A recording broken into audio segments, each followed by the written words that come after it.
आलेल्या नंबरवरून त्या लोकांशी संपर्क साधला असता व त्यांना सदरचे मोबाईल पोलीस स्टेशनला हजर करण्याकरता आवाहन केले असता त्यांनी सदरचे मोबाईल पोलीस स्टेशनला जमा केलेले आहेत। तसेच काही मोबाईल हे बाहेरच्या राज्यातील लोकांकडे सुद्धा होते, त्यांना सुद्धा फोनद्वारे संपर्क साधून त्यांना विश्वासात घेऊन त्यांना मोबाईल पोलीस स्टेशनला पाठवण्यावर सांगितले असता त्या लोकांनी सुद्धा कुरिअरने पोलीस स्टेशनला मोबाईल पाठवलेले आहेत। सदरचे मोबाईल हे पोलीस स्टेशनला जमा झाल्यानंतर माननीय सहाय्यक पोलीस आयुक्त श्री रणजित पाटील साहेब यांच्या हस्ते लोकांना परत देण्यात आलेले आहेत। एकूण 4,50,000 रुपये किमतीचे 20 महागडे मोबाईल लोकांना परत दिलेले आहेत।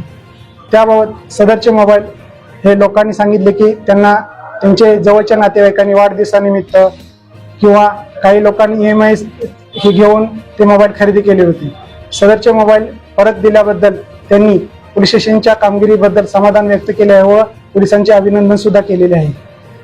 सदरची कामगिरी ही माननीय पोलीस आयुक्त श्री प्रवीण पवार साहेब, पोलीस उपायुक्त परिमंडळ 2 श्री प्रशांत स्वामी साहेब, सहाय्यक पोलीस आयुक्त उस्मानपुरा विभाग श्री रणजित पाटील साहेब यांच्या मार्गदर्शनाखाली पोलीस अंमलदार मारुती गोरे यांनी केलेले आहे।